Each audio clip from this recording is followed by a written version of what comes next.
Regresamos a Punto y Contrapunto.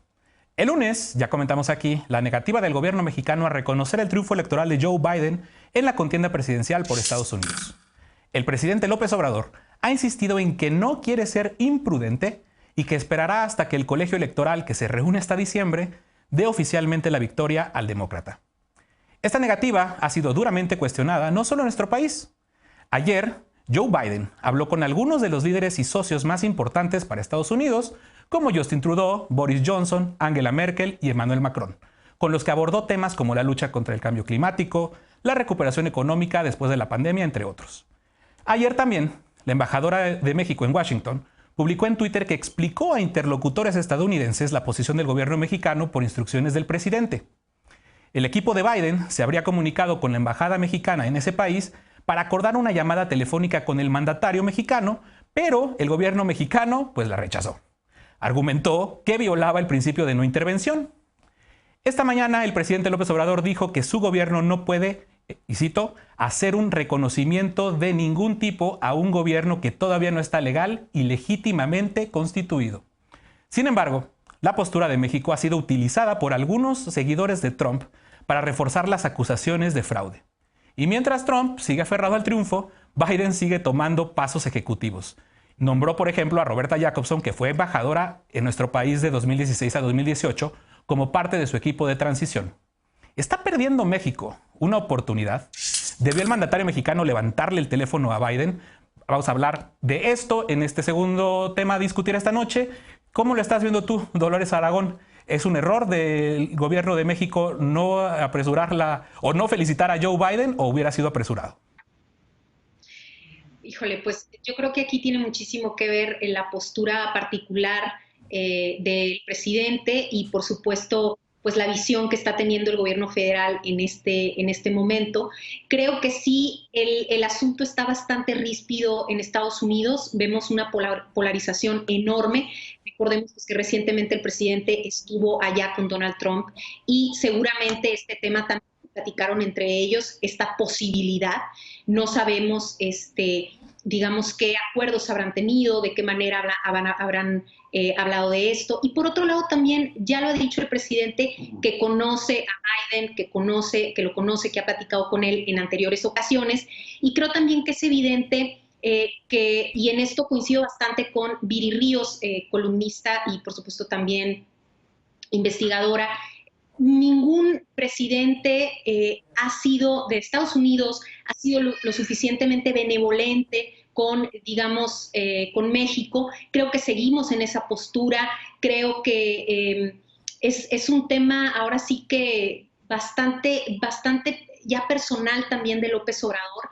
Y tenemos que analizar, a mí me interesaría sobre todo analizar esta cuestión, esta disputa que se viene, una dura disputa entre Donald Trump y, por supuesto, Biden, que va a durar por lo menos diciembre y enero hasta que se confirme y que se haga el recuento de votos. Lo que sí alcanzo a ver y me parece muy interesante es la postura de Biden completamente dispuesta a entrar a la negociación y a las propuestas en políticas públicas de salud, de financiamiento, de mejora de empleos y por supuesto él quiere llegar, ahora sí que echando la casa por la ventana, él quiere llegar negociando luego y pues vemos a Trump sí todavía con este discurso y esta discusión sumamente asentado en pues la polarización y por supuesto en hacerse el virtual ganador en este momento.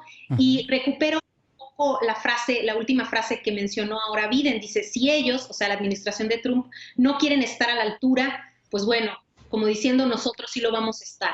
Entonces yo creo que los dos están tratando de asumir ahora sí que esta cuestión y la pelota, en mi opinión, está mucho más en Estados Unidos, cuando ellos decidan, cuando ellos se definan, cuando ellos terminen este proceso y habremos de esperarnos. También la posición de México en este tema, sobre todo con Donald Trump, ha sido súper conflictiva y delicada.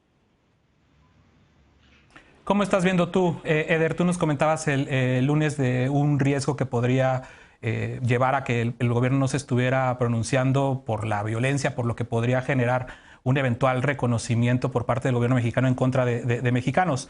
ahora que ya es la propia campaña de Biden quien está haciendo esfuerzos por comunicarse con el presidente López Obrador, ¿cómo ha cambiado un poco tu percepción de las cosas o por dónde va? No, a ver, hay algo que yo aprecio mucho en cualquier político, que es el principio de la predecibilidad, que sean predecibles, que hagan lo que dicen, que sean congruentes. Si están diciendo que van a hacer algo, que hagan eso, que no nos sorprendan. Y eso es lo que hace Andrés Manuel desde siempre, toda su vida. Por eso yo confío tanto en él. Entonces, él ha dicho que va a respetar el principio de no intervención, tiene un cálculo por el cual está consciente de que no puede ser parte de este conflicto al que quieren meterlo, ¿eh? ¿Y quién lo quiere meter? Pues evidentemente la oposición mexicana y algunos del bloque demócrata que insisten en que reconozca un gobierno de transición que todavía no es reconocido como gobierno de transición por las autoridades de Estados Unidos. Y la otra es, a ver, si desde ahora el virtual presidente electo Joe Biden nos está presionando, al gobierno mexicano lo está presionando para que cambie una postura política que está basada en principios de la política exterior mexicana, si ya desde ahora lo está haciendo, y sé de México, ¿qué nos podría esperar después? O sea, por supuesto que yo creo que esta prudencia del presidente López Obrador tiene que ver con que hay un conflicto postelectoral evidente y con que todavía no es reconocido legalmente como el como el presidente electo Joe Biden. ¿Quién lo reconoció? ¿Quién lo destapó como el presidente electo? Los dueños de consorcios mediáticos a los que les urge echar para afuera a Trump. Es problema de ellos, que lo decidan allá. Pero sí es muy grave que acá queramos presionar o haya voces que también se sumen a la presión hacia el gobierno federal, porque una de las partes en conflicto nos está queriendo orillar a tomar una postura que evidentemente no es la del gobierno mexicano. Yo confío plenamente porque además han dado muestras, el gobierno de la Cuarta Transformación constantemente han dado muestras de tener una buena lectura del pulso de las relaciones internacionales. Entonces, creo que está Andrés Manuel actuando con prudencia y por algo lo hace. Ok. Gonzalo, ¿cómo lo estás viendo tú? Hoy el New York Times publicaba en su primera plana prácticamente todas las autoridades electorales de ambos partidos donde podría haberse gestado algún tipo de irregularidad o algo del discurso de Trump respecto al fraude, pues dicen no la hay. O sea, cada vez se ve menos posible el hecho de que la elección gire por donde le estamos viendo en Estados Unidos. ¿Qué te parece a ti esto? Sí, por lo que hacía tu pregunta inicial respecto a las llamadas que tuvo Biden con distintos presidentes y jefes de Estado de otros países como Francia y Canadá, yo diría que no son carreritas, es decir, no se trata de que el que llegue primero es quien supo llegar, por una razón muy importante, porque las relaciones internacionales se rigen a partir de intereses y no necesariamente de los principios. Si se llevan bien o no, si hay animadversión entre distintos jefes de Estado, puede ayudar o no, pero al final termina siendo irrelevante. El problema de la forma, en mi opinión, en que se conduce la política exterior de este país es que siempre van por delante con la cantaleta de los principios que están previstos en el artículo 89 de la Constitución. Sí.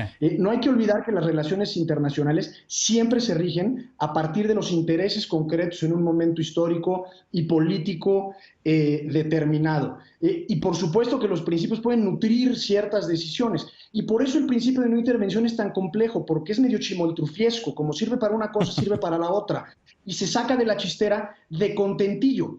Incluso me parece que malentienden, malutilizan o malinterpretan la famosa doctrina Estrada, que es otra cosa en realidad.